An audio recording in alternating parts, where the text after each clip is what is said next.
American Promise in Massachusetts and is a grassroots organizer for Move to Amend in California and New York. She previously practiced environmental law in California, working in air pollution, energy, and environmental justice.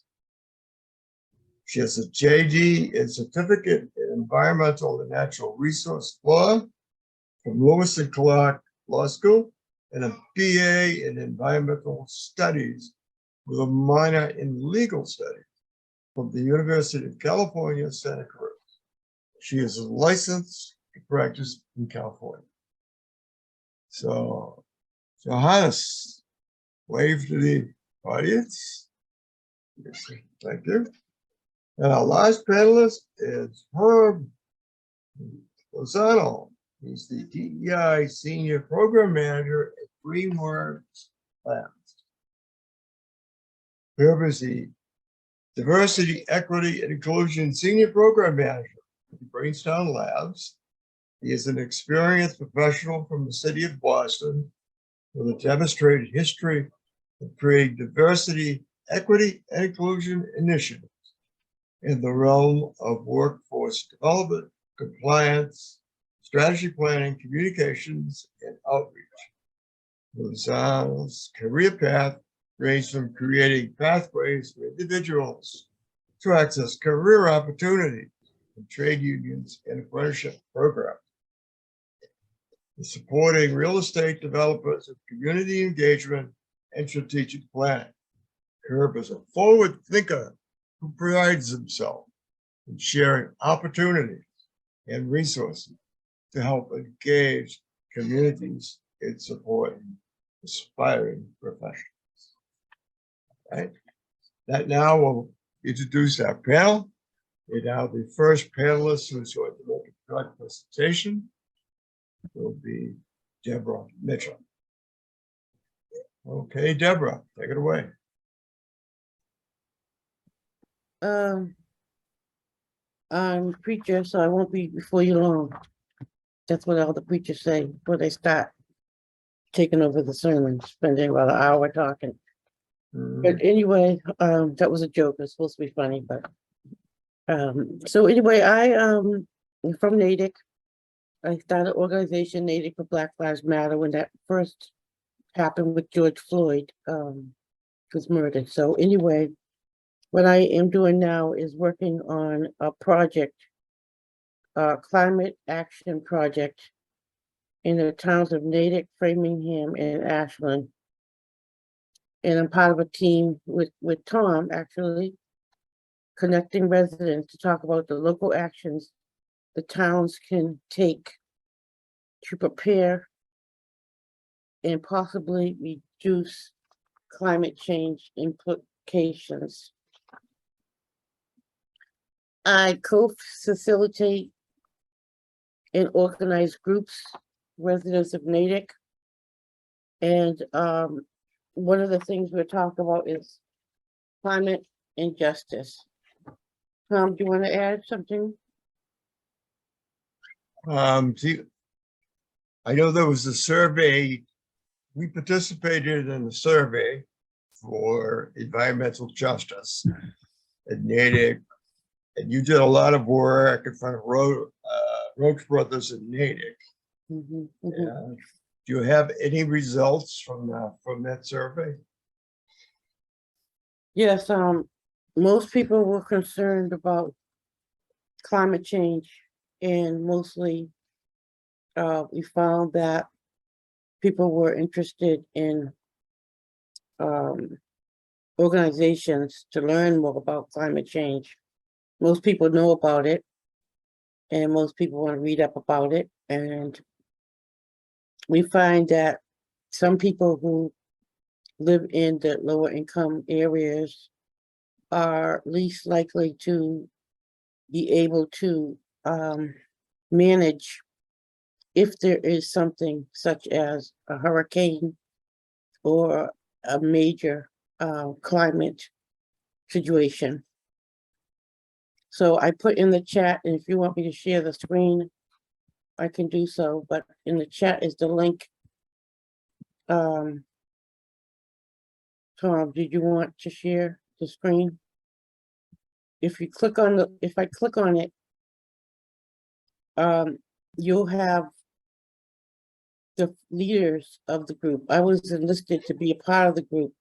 I'm not Mhm. one of the leaders of the group, but because I have a lot of connections in Natick, they asked me to get people involved. And right now, this is the second phase where we're doing focus groups. I actually had to take a pause because I had a death in my mom died. I had a death in the family. So I've been on a little bit of a pause. So I'm apologizing now if I don't seem prepared, but we do have something in the link in the chat, and you could click on that to get a fuller story behind what it is that we're trying to do. I went to Roche Brothers. We've been giving people $25 gift certificates to do the survey. So we were given paper surveys, we mailed them, we called people, etc. And I have connections with the disability community because I'm also the advocate for disabled. I have a disability actually. So we've been working with all these different focus groups. Any questions I can answer? It will take questions later. Okay. All right. All Thank right. All right. Thank you. you. Yeah. All right. Thank you very much, Deborah. Now, Elizabeth.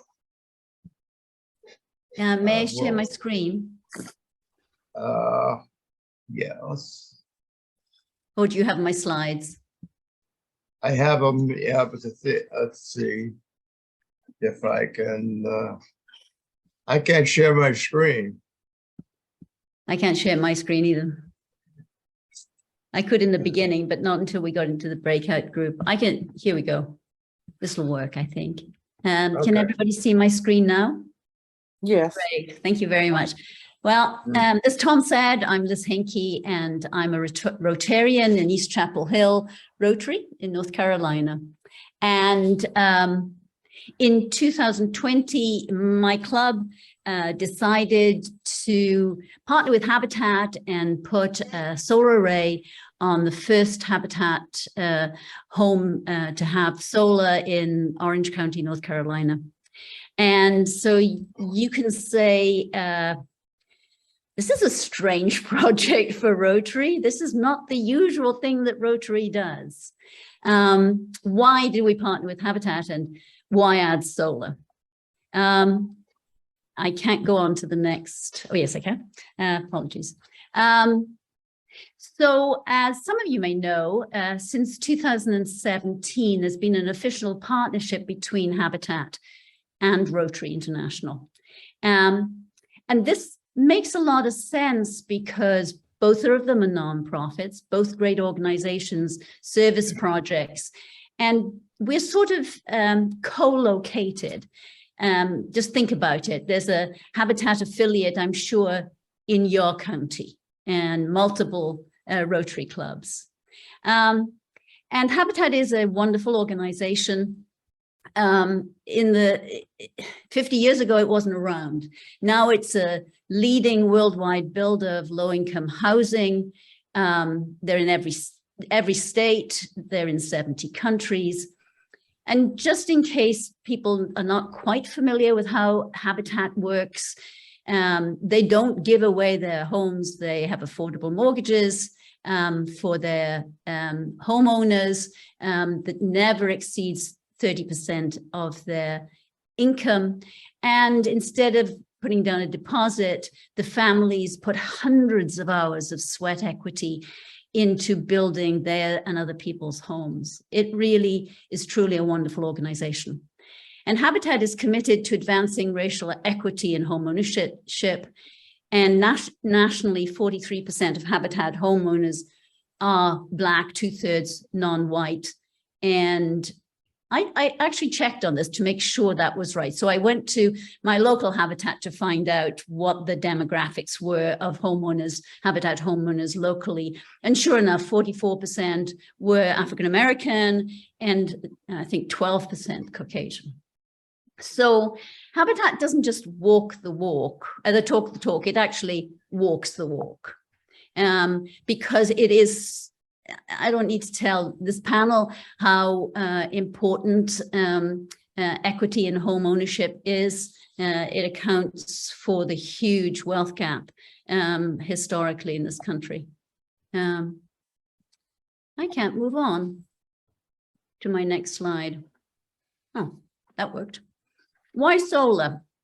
Well, solar saves homeowners a lot of money. Once a solar array is put on a home, that produces then free energy for 30 years, saving the homeowners tens of thousands of dollars. And you may think that solar is, highfalutin technology. It isn't. It's very simple technology. It's been around a long time, and it's very maintenance free.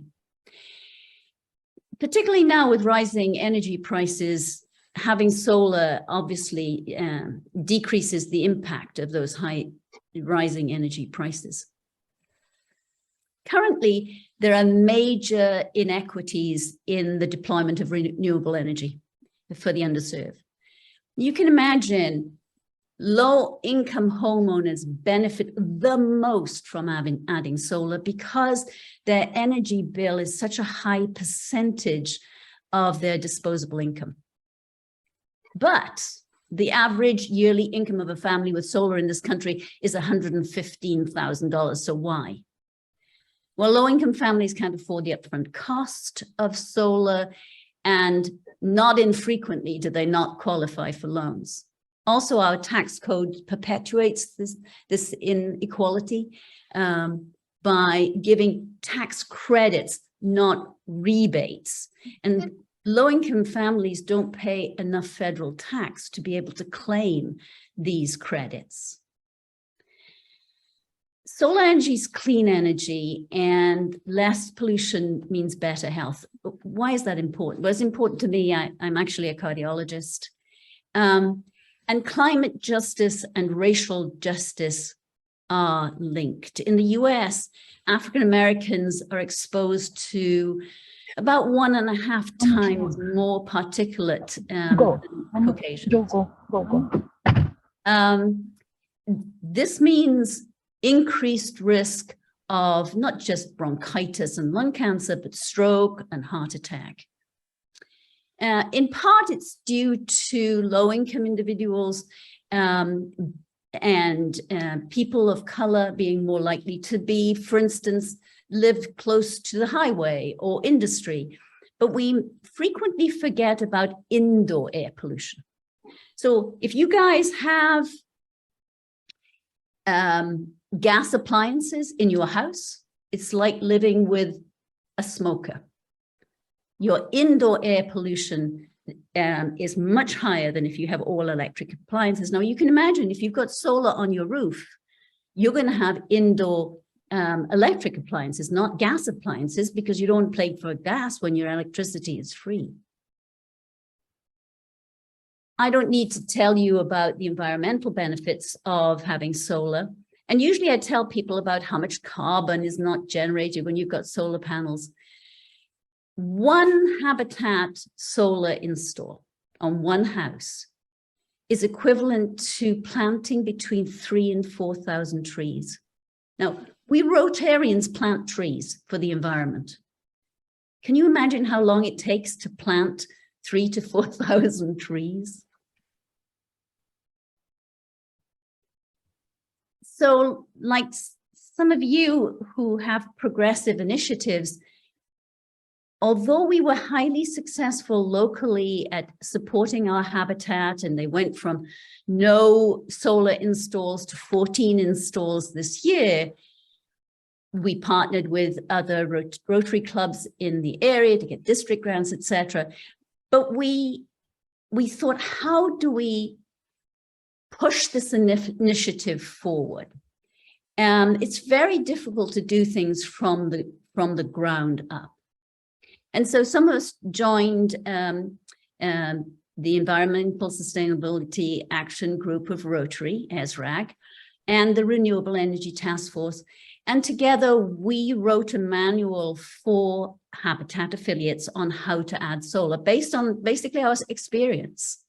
And that's been accepted by Rotary International and Habitat International. And Habitat intends rolling that out to its affiliates now in the new year. Just to finish, our next push is to encourage Rotary clubs to partner with their Habitat affiliates locally to add solar. This is a great hands-on project, and Rotarians are just people of action. If say 100 clubs just helped sponsor one solar array on one Habitat home, it would save millions of dollars in electric bills for low-income individuals and 32 million pounds of carbon being produced. Happy to take questions at the end. Thank you very much. Thank you, Liz. Thank you very much. The next panelist is going to do some discussion of what you're doing is Jenny Allen.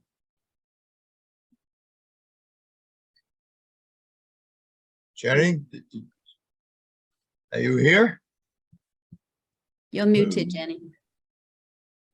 Hi, sorry about that. Hi.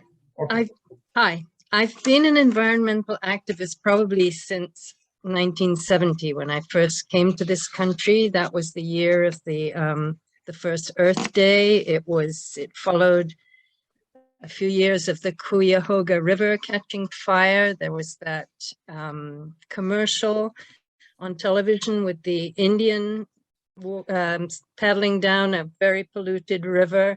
I was fresh from England and was very impressed and went back to England, sort of taking this information with me. And then I came back here to live.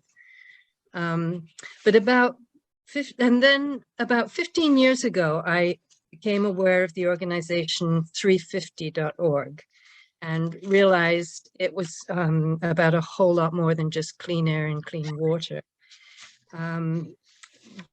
For those of you who don't know, 350 is a worldwide organization, but it was started by someone from New England, Bill McKibben, and the number 350 refers to parts per million of carbon in the atmosphere. And 350 is deemed to be a safe level where climate is relatively stable. Before the Industrial Revolution, it was under 300 and sort of crept up. But it is now at 420 something parts per million of carbon in the atmosphere.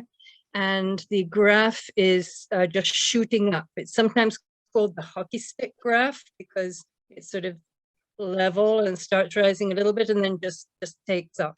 So we, in spite of the Paris Accords, we are still emitting huge amounts of greenhouse gases because we're not slowing the use of fossil fuels enough.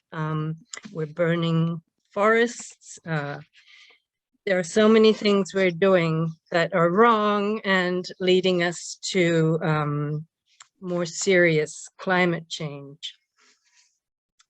And I also read The Sixth Extinction by Elizabeth Colbert, which got me very worried about the extinction of various species because of the heating of the planet.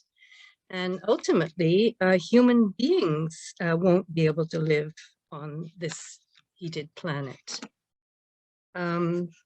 So I got involved with protests against pipelines, the Keystone XL pipeline, in 2013, I think it was. I participated in a march in Washington. They say there were 40,000 of us on a very, very cold February day. Protest the Keystone XL pipeline. We had a giant inflatable pipeline that we carried around the White House, and then did protests locally also about that, standing out on streets at rush hour in the slush and snow, but just feeling compelled to have to do something to slow down global carbon emissions. And then that march in Washington was very interesting because it was co-sponsored by 350.org and the Sierra Club. And previously, the Sierra Club had a reputation for being pretty apolitical. But on the issue of climate change, they have really become much more vocal and taking a stand. Let's see. And then the following year, in 2014, Sierra Club, 350, many other organizations organized the People's Climate March, and that was 400,000 people, an incredibly well organized demonstration. I went down on a bus from Framingham that I think was organized by the Unitarian Church, but the buses knew exactly which street abutting Central Park to park on. Everybody knew where to gather on Central Park West. It was astonishing and very, very powerful.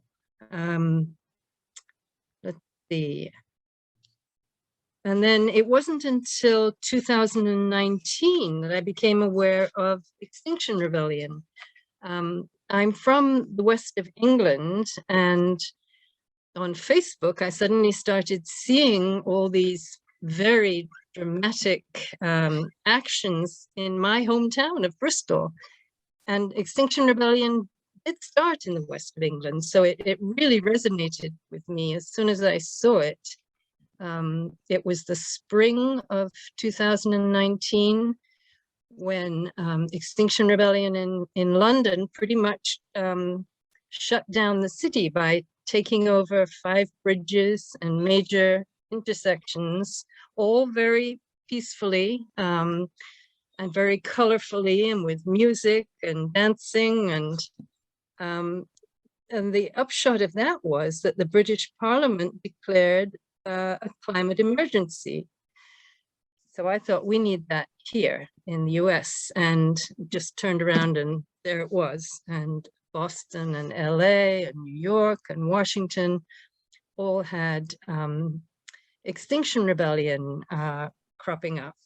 So I started being active with Extinction Rebellion in Boston in the fall, I think it was, of 2019. We did an action called Flood the Seaport, and of course the seaport will flood sooner rather than later. And all this money that's been put into developing this part of Boston, it's only going to take a Hurricane Sandy or something like that, or just a gradual ocean rise to basically make that unusable again. But Flood the Seaport was a demonstration that marched with beautiful banners.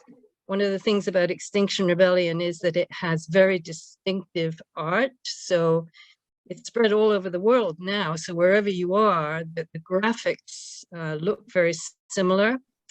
And we marched towards the seaport and took over the Congress Street Bridge in the manner of the British bridges that were taken over earlier in the year.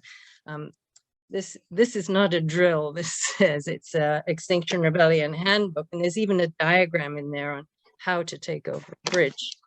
And the police were very gracious and hands-off. It was rush hour on a Friday, I believe. They just redirected traffic, and we hung a huge banner. There's a big metal contraption over the Congress Street Bridge that used to be part of a mechanism for when the bridge opened for boats. It doesn't anymore. But activists climbed to the top of this very high thing and hung a banner that said, "Declare climate emergency." And all the news organizations had helicopters taking pictures of it. So we got a lot of really good press for that. There was music and dancing on the bridge. It was great fun, but the important thing was that we got coverage on all the major news stations in the Boston Globe and Herald and all that. And later that fall, there was the honk parade goes from Somerville to Cambridge. It didn't happen the last 2 years because of COVID, but it just happened again a couple of weekends ago. And I don't know if you're familiar with what a honk band is. It's sort of brass and percussion, and it's very much a street band. And they say they don't really play to the people, they play with the people. So they often accompany marches and activists. And so the honk band is many, many, many bands interspersed with community organizations. And a parade, I think there were 100 and some bands and organizations in this year's honk parade. But the one I did in 2019, we were encouraged to wear black. We had a coffin for Mother Earth. It was a very sort of somber procession, the Extinction Rebellion contingent within the honk parade. And when we got to Harvard Square, we had a musical cue to lie down on the ground. And this was my first experience of a die-in. I expect everybody is familiar with sit-ins to draw attention to a cause, but this is a die-in. I guess it had also been used sort of during nuclear disarmament protests, but this was my first die-in. So I lay on the ground in Harvard Square for 5-10 minutes, I forget what it was. And we had a musical cue to lie down and then another one to get up. And it was very, very powerful. And I've participated in a lot of die-ins since. Extinction Rebellion has been having a monthly die-in at various points around Boston. The first Tuesday of every month, about 4:30, we meet and decide where to go. And people who are passers-by want to know, what are these people doing? And there are maybe 3 or 4 of us walking around with flyers about Extinction Rebellion or engaging people in conversation about climate change. So I have found that a very helpful thing to do. Jenny, I'm sorry. Am I going too long? Yeah. Okay. So I have to thank you very much. We'll go on to Johannes. Thanks, Tom. Thanks, Jenny. I'm Johannes Epka. I'm a staff attorney at Conservation Law Foundation. I have a few slides I'll try to share in just a minute, but before getting there, I just want to sort of frame where I come to this issue from. I'm an environmental attorney. Conservation Law Foundation works in the 6 New England states. We have offices in Maine, New Hampshire, Vermont, Massachusetts, Rhode Island, Connecticut. I am based in the Boston office and focus most of my work in Massachusetts. But I am not a DEI professional, and I appreciated Dr. Boteig, raising up that DEI is often thought of as sort of like an HR issue. And I do none of that. And I also think about the issues of diversity, equity, and inclusion as sort of standalone issues in my work all the time. And I'll talk about how that sort of comes into the work of climate change or climate justice. So just to sort of give that caveat, DEI, I think of it as having a sort of particular connotation, and I am really looking forward to hearing from Herb about his experience as sort of a more specifically DEI professional. So I'll share my slides and talk about how diversity, equity, and inclusion come into my work. So can everyone see the slides? Mhm. Y'all looking Yes. at an intro? Yep. Great, thank you. So a few picks here just to illuminate the sort of work that I do in environmental justice. Starting from the bottom left, that's a meeting in the State House here in Massachusetts, and we do a lot of work on environmental justice legislation, essentially making it the law or policy of the state to force inclusion on the agencies or force equitable outcomes in decision making. And so in Massachusetts, we passed 2 years ago an environmental justice law, which defines an environmental justice community, and those most overburdened and underserved in energy or environment are often people of color and low-income people. And so race and income are two of the key factors in defining environmental justice communities and how we can prioritize focus or attention or spotting issues in those overburdened communities. So we spend a lot of time in the State House, and a lot of the issues we work on are related to overburdened communities and the inequitable consequences there. And so energy facility siting is a huge one, or facility siting generally. Polluting facilities are much more likely to be built in communities of color and without the input or consultation with the community. And then transportation is another area where we see massive inequality in distribution of benefits and burdens. The benefits being access to transportation, cheap, safe, reliable public transit, bike lanes,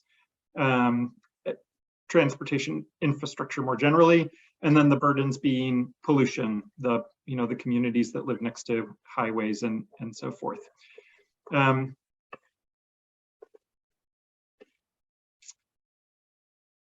In terms of involvement, I think it's important to highlight that there are different types, or there's sort of a spectrum of what might be considered involvement. And a lot of the times, the agencies or the decision makers will think of their requirement to involve the community impacted as informing or consulting, sort of the low end. Like they're going to tell them what they're planning to do, and they might even ask them what they think, but that doesn't necessarily mean that the will of the community or folks impacted is necessarily taken into consideration. And so meaningful involvement, leading up this sort of ladder is the goal. We want to collaborate with or defer to impacted communities in an ideal involvement scenario, rather than ignore or merely inform or consult.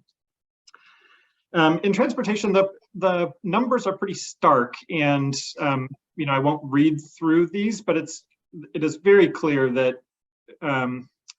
people of color, low-income people are massively underserved and overburdened. And I'll give an example of how this sort of plays out and some of our advocacy around it. There's an entity in Massachusetts called the MPO, the Metropolitan Planning Organization. It's a creation of federal law that helps disperse hundreds of millions of dollars of federal funding for transportation projects in the region. It's the MPO, the big one in Massachusetts is around Boston. It's about 100 communities in the Boston region. And like I said, it's hundreds of millions of dollars that go to projects like the Green Line extension or fixing a bridge or building a bike path or something like that. And they have an annual funding disbursement cycle where they do a bunch of analysis on where the money is going, what kind of communities it's benefiting or serving.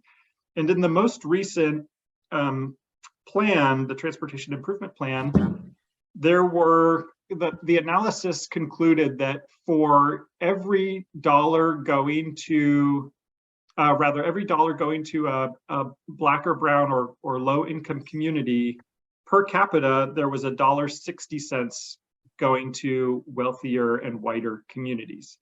And so there's obviously an inequality there, but it is further exacerbating an inequity in that the wealthier, whiter communities already have better transportation access, cleaner air, and yet they are getting more investment than those communities that need it more. And so even equal funding per capita for environmental justice communities and wealthier, whiter communities would be equality, but it would still be inequitable in that those that need those resources most are getting the least. Part of the problem is that the MPO is not a very diverse organization and does not do a very good job of involving the community. It's a 22-member semi-elected board, and the board, I would say, charitably lacks diversity. And so that is one of the sort of the core problems we have concluded that leads to these inequitable results. And they know these results of the modeling, and they're saying that's fine, we're making air quality better for everybody. Who cares that it's getting better faster for those that already have better air quality? So that's a form of transportation inequity in climate that we're really concerned about and want to work on. Another example of how we put this work into practice is through litigation. We had an opportunity last year, or I guess it was actually over the last couple of years. The Massachusetts Department of Transportation eliminated a HOV lane, a carpool lane leading into Boston, and they had a statutory obligation. They had a legal duty to keep this HOV lane in place, and they eliminated it to ease congestion somewhere else in the transportation system due to a bridge reconstruction. And the problem is that makes it harder for people who take the bus to get into Boston on time. It encourages people to drive and exacerbates the air pollution as a result of cars driving down the freeway in Somerville and mostly environmental justice communities. These communities that are sited right next to a highway already, have a bunch of pollution dumped on them from those vehicles, and making it harder for them to get to work and also exposing them to more pollution was not something that we thought was fair and was patently illegal. And so we threatened MassDOT, and we were able to extract some helpful concessions in terms of a pilot bus lane on another piece of road, and we leveraged that inequitable decision into some better equity rather than just merely reopening the HOV lane, which they also did. And an important component of that was involving the community. So we, let's see, I think I kept this. Yeah, here you go. So the Tobin Bridge was the reconstruction they were hoping to mitigate. And this section of I-93 just north of Boston, you can see running through Somerville, was where they had the HOV lane removed. And so we partnered with several of the groups impacted there. So Chelsea Transportation Task Force, STEP, the Somerville Transportation on Equity Partnership, Green Roots is another environmental justice organization in the Boston region. And so we brought them into these meetings with MassDOT and let them define what they wanted to get out of this, basically like what they were willing to take in settlement for this violation. So that's one tool that we have in driving more equitable results. The last case study I will mention here is energy facility siting. So Black and brown and poor communities are much more likely to have polluting facilities in their neighborhoods, much more likely to have poor air quality and are much less likely to be involved or invited to be involved in the decision-making process. And so we, we use the law where we can to help prevent that kind of siting. So in Springfield, Massachusetts, which is a poor Black and Brown community, and also the asthma capital of the United States in many years. So already considerably overburdened, really bad air quality, and they wanted to build a wood burning power plant in Springfield. And so this is for me a perfect example of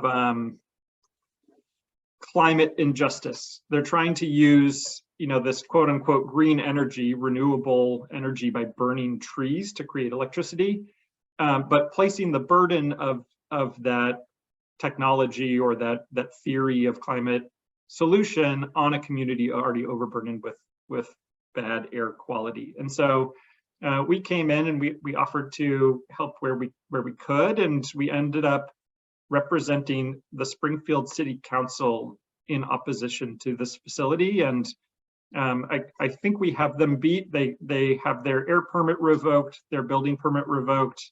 They're challenging both of those revocations. We're actually waiting on a decision from land court here in Massachusetts on the building permit question, whether they have the right to continue to pursue this project. But burning wood for energy is a bad idea anywhere.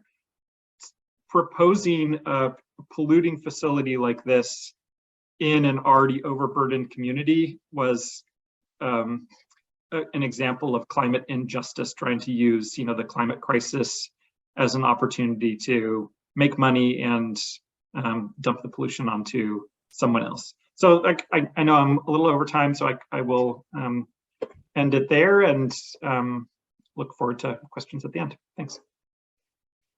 Thank you, Johannes. And last but not least is Herb from Greenworks Labs. All right, Herb, what have you got for us?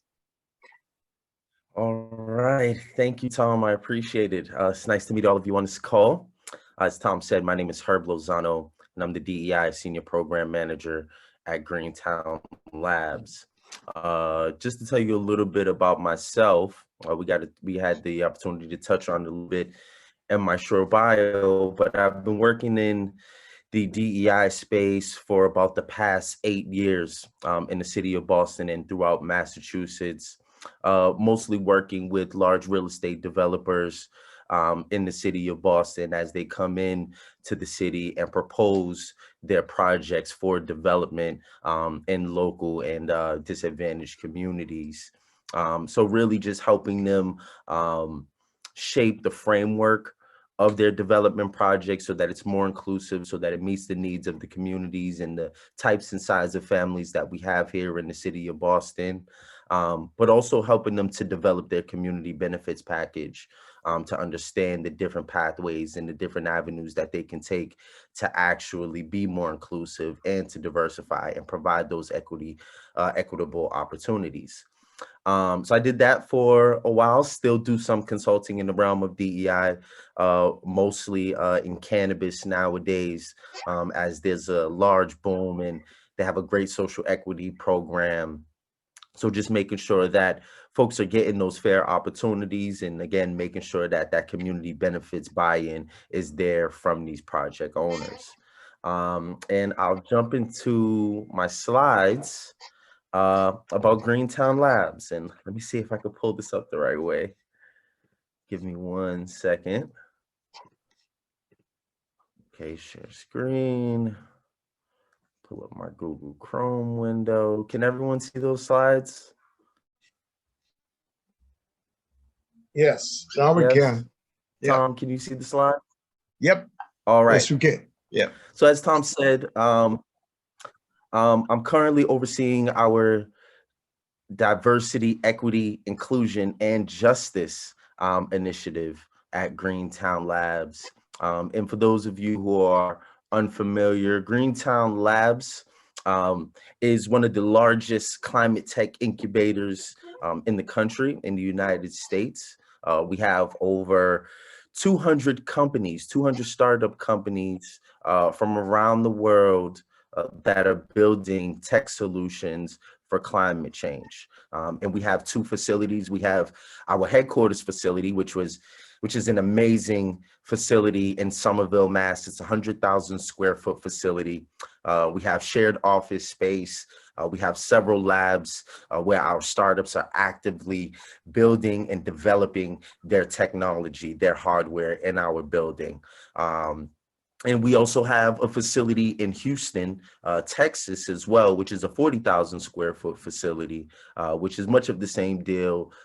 There in Texas, we have about 75 startup companies, again, who are actively building their hardware in their software, and with the goal of getting it deployed and commercializing it so that, we have a well-rounded approach to this clean energy transition. I'll move on to my next slide. As I said, we focus on equity, diversity, inclusion, and justice. And I put emphasis on the J for justice because we just added this to the spectrum of how we're looking at diversity, equity, and inclusion, given the fact that we're in the climate change space. It only made sense that we key in on the J for justice and really start to think about the communities that are impacted and the industrial infrastructure of this country and how it has affected the health and the well-being of families in disadvantaged communities. And so how are we doing that? We're looking at it in pretty much 3 tracks. The first track is leadership development for founders to build diverse and inclusive teams. Again, we have over 200 startups that are building these companies, and they're growing their companies, and they're scaling their companies, and they're commercializing their companies. And so a lot of these technologies that are being developed within Greentown Labs are a lot of the utilities and appliances and different consumer goods that hopefully we'll all be using in the near future.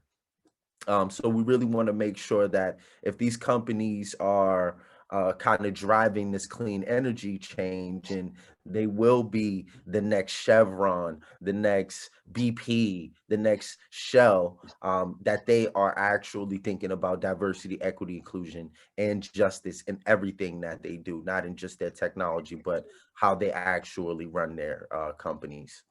The next track to that is fostering a culture of inclusivity and diversity within Greentown's community. Man, you really have to be there to understand that second track. Greentown, as I said, with 100,000 square foot facility, we have over 1,200 active members in our buildings at all times. So it is a community within a community. And when you go there, you feel the vibrant energy, you feel the sense of community, the sense of belonging at Greentown Labs. And so it's not enough that we only promote DEIJ, but that we also embody it ourselves. And if I could say anything about Greentown Labs, that's what I appreciated most about it, is that we're not just promoting these things, but we are actually embodying them. And so diversifying our team, making sure that our practices are inclusive, making sure that we are thinking about diversity, equity, inclusion in all of our teams and all of our departments as well. And I'll also dig into some more of the programming that comes out of that second track. The third track to that, and it's probably one of my favorites, is empowering future generations and creating pathways to employment in climate tech. And so here's where we're really thinking about that youth-based programming, that education-based programming, where we can pull in youth from the greater Boston or greater Houston area and really inspire them and encourage them to pursue careers in climate tech.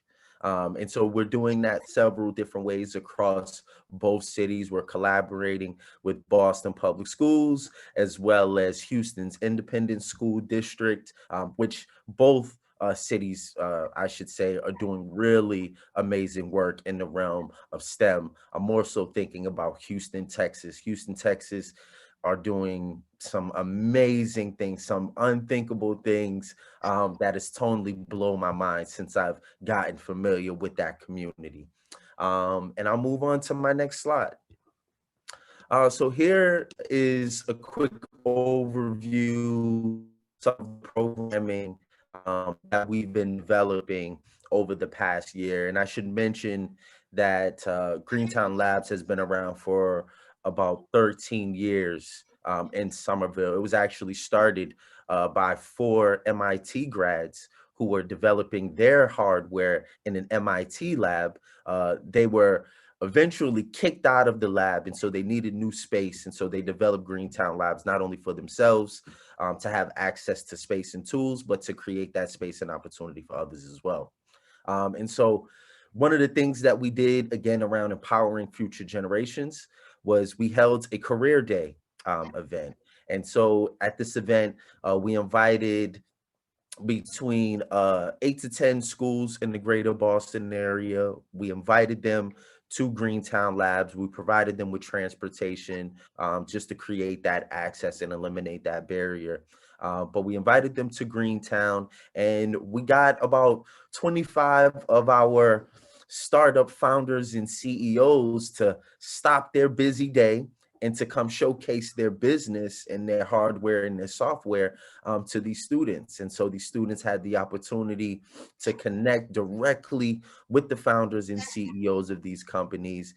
They got to interact with their hardware and their software. They got to ask them questions about how they got into the industry. What did they study in school? What were some of their personal interests growing up? How can they create that pathway into some of those entry-level positions, and then ultimately become founders and CEOs themselves. Great event. By the end of that event, we had over 125 students asking about jobs and opportunities. So, and internship opportunities, I should say, which just shows the level of engagement, the level of interest that they have, and how inspired they are to actually be a part of this transition.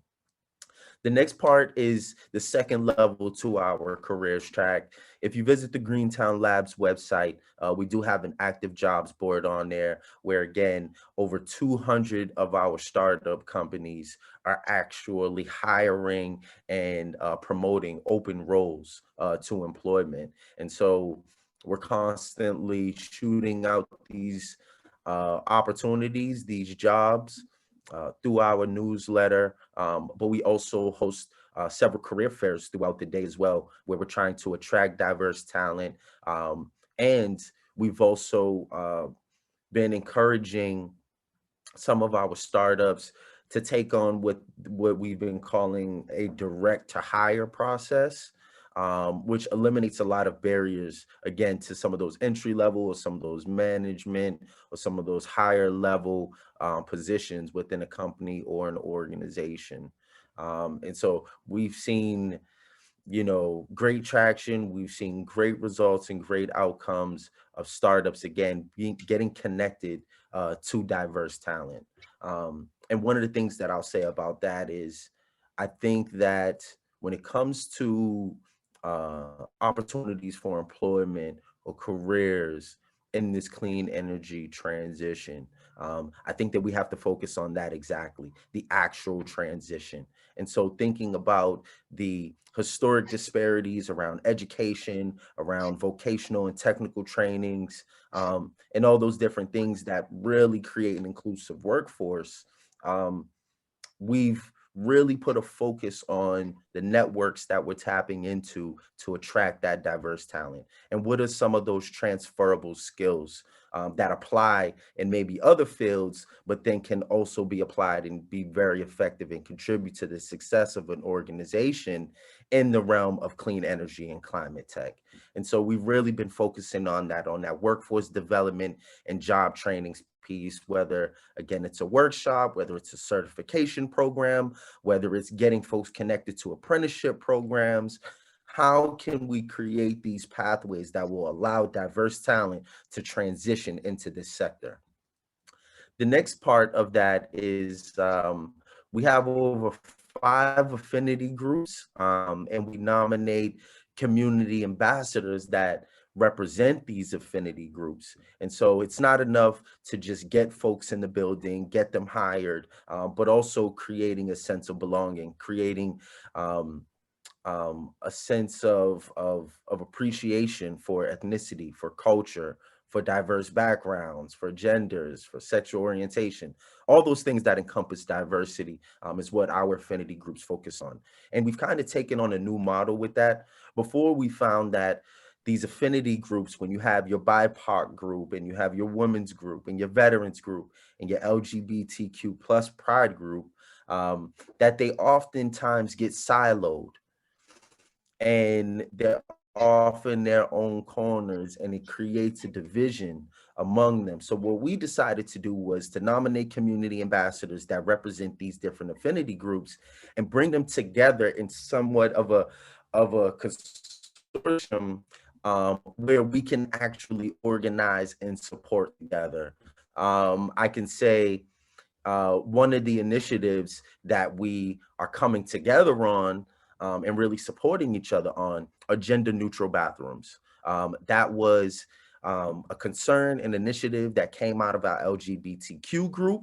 But again, making sure that we're supporting them, that their voices are being heard and amplified. We bring all the community ambassadors from different affinity groups together to support that initiative. So that's just one example of how we're working collaboratively across all affinity groups.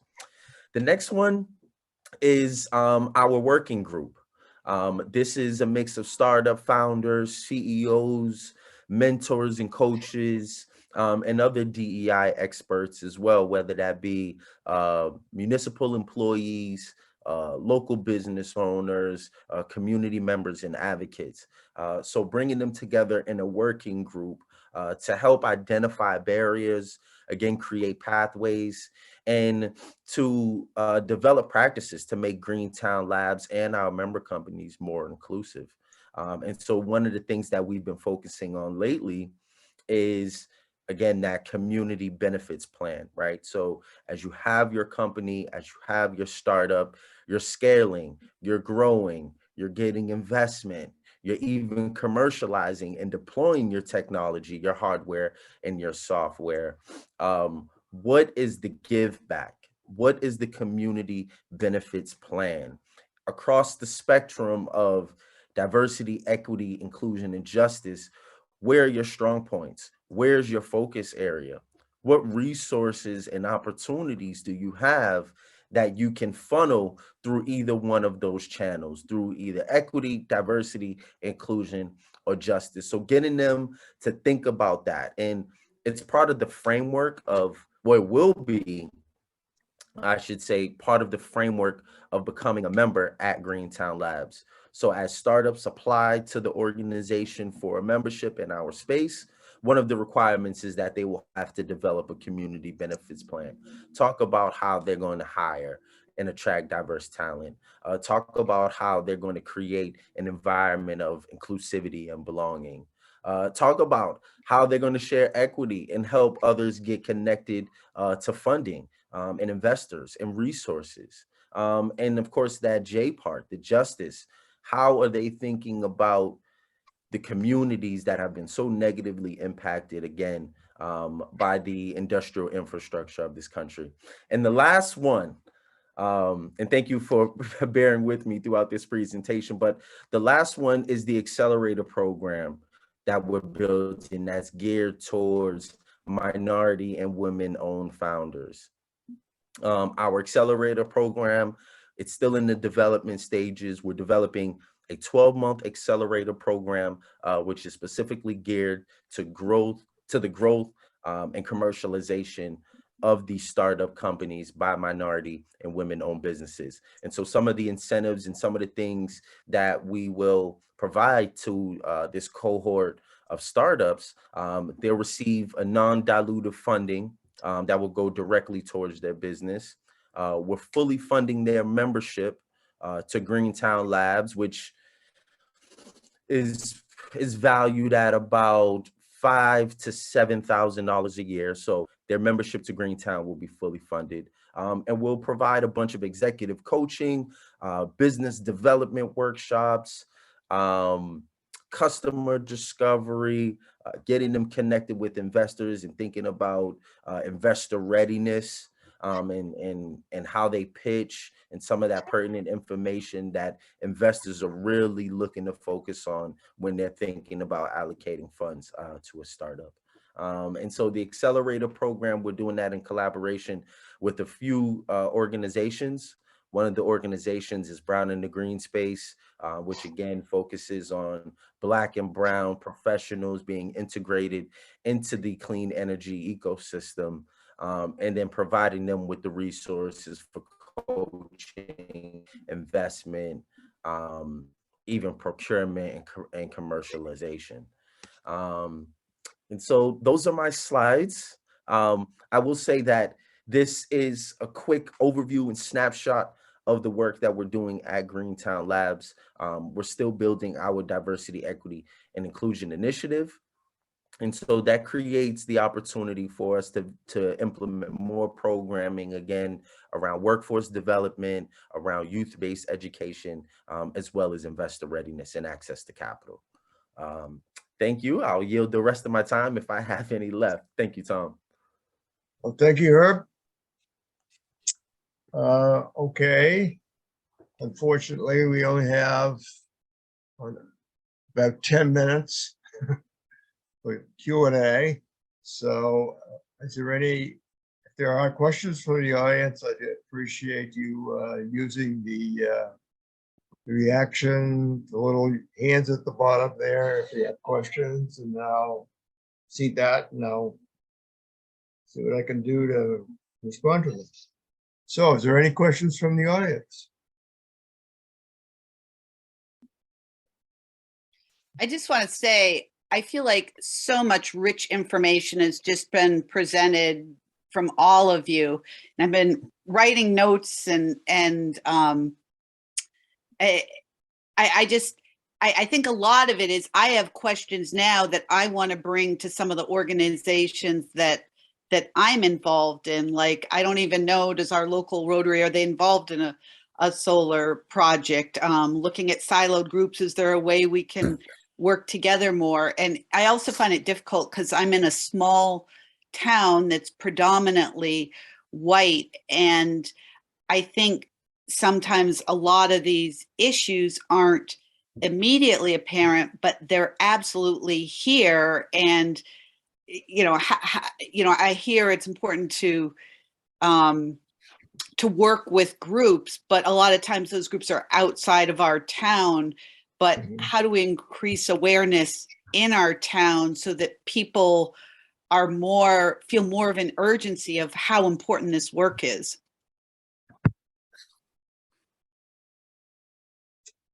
Anybody got any ideas from the panel?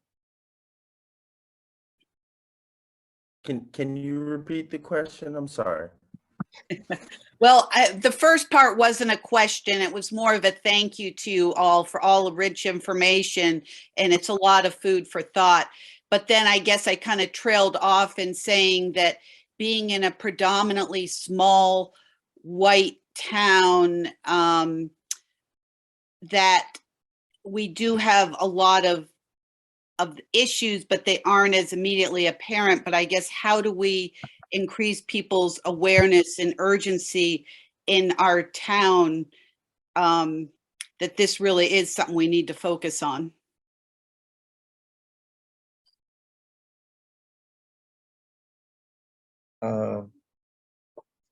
Well, I can offer some things. A town of Natick here, we are hiring a diversity, equity, and inclusion person, and we have somebody already on board. She's only part-time, but she's just concerned about the climate and environmental justice. So the town has to support that. And one way you can do that is become a town meeting member I'm a town meeting member. And you propose articles to be looked at and reviewed by the town.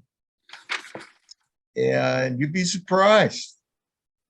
You get people, if you have a chance to talk to them, and put articles in, they'll start listening. I've seen it. I've been going to town meetings, and the town of Natick right now is very aware and wants to do something to make DEI happen throughout the town. Yeah, we But actually you got- have a very hot town issue that we're going to be voting on next month about whether to pave a portion of the Minuteman Bikeway Reformatory Trail. And we've gotten an 11 million grant to do this if we pave it. And there's a lot of arguments that it will provide equity for people with wheelchairs, for people that don't have cars, will have more bike access. But then there are lots opposed to the project. You're going to be paving this beautiful trail, cutting down trees. So I think a lot of people share the same values, but they come to different conclusions of what's the best way to go and what's best for the climate and such. Okay. Yeah, well, the town of Natick, we recently put in a trailway. I wasn't involved in the project, but it starts at the center of town and it goes into completely another town. And I don't know if they cut down any trees or anything like that. I suspect they didn't, but I'm not completely sure. But I could see that issue. Any comments from anybody in the panel? Yeah, I wanted to talk about Natick Black Lives Matter and how, Tom, you and I highlighted a lot of issues related to people of color, which is only what, 2% Black in Natick? Yes, only 2% Black. But the town we have an African-American police chief. Yeah. Yes, do. and he's been frustrated in trying to diversify his organization because a lot of the positions in the police have to go through civil service. And civil service gives preference to, forgive me, veterans. And so what they are doing is we just approved Thursday night, we just approved a home rule petition to go to the state legislature so that they can hire patrol officers that don't go through civil service. The legislature has to approve that petition. And hopefully they will. And once that happens, the police can start,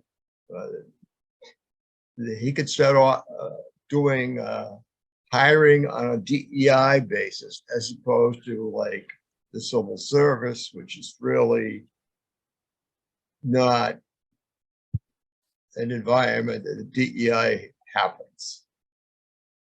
So Why is that, Tom?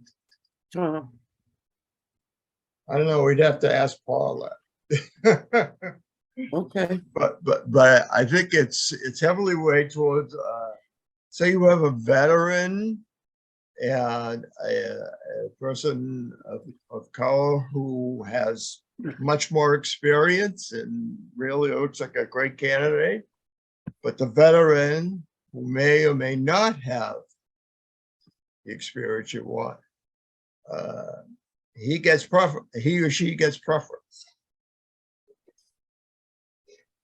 I have a That's- question for Herb. Herb, Yes? yeah, do you go to Roxbury, Dorchester, Mattapan to intercede to recruit? Oh, absolutely. I'm from Dorchester, Roxbury. I live in Dorchester now. So Mhm. absolutely. Oh my My God. work is totally rooted in Dorchester, Roxbury, Mattapan, Hyde Park. South Park. I'm from Mattapan. I moved to Okay. Natick 14 Born years. and, born and raised in Dorchester. Okay, all right. All right. Yeah, all but do you right. find a lot of people of color are interested in this field? I do. I do find that a lot of folks are interested in this field. Again, I think that one of the kind of nuances that maybe we don't always account for, again, is that transition. And I think Tom is kind of speaking to that as well, in a sense, with the police academy out in Natick, is that I think a lot of times we're looking for folks from within the ecosystem, and we're not accounting for the folks who are professionals, who are qualified and credentialed, but we just have to identify those transferable skills to get them, into the industry. A lot of times you kind of have to, sweeten it up, for them, whatever your value proposition is. And, a lot of times I'm using like the great pay with the salaries and the flexible and hybrid work style between working at home and working in the office, the travel that comes with it, and all of the extra holidays that we get. So sometimes you got to candy coat it in a sense to just kind of draw that interest, because again, another thing that I don't think we that we account for is that transition, right? And so there's risk associated with someone leaving their job and then going into a new industry or a new sector, right? They may not like it.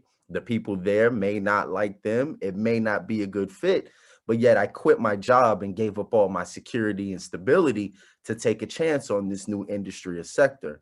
And so a lot of times you have to think about, how are we de-risking that for people, or how are we retaining these people so that they get that same stability and security in their life. And so again, that's one of the things that I'm always focusing on when I'm recruiting talent and thinking about integrating folks into this sector. So what kind of yeah. skills, what kind of background you look for with people to get them into, what kind of Uh, background? Yeah, we got 23 seconds. okay. I would say, a lot of times it's not the technical skills, but it's some of those ancillary skills that they can provide, whether it's marketing, whether it's sales, whether it's administrative, whether it's operations, all those different things. Okay, great. Thank you. All Great right. to meet you all. Me too. Yeah,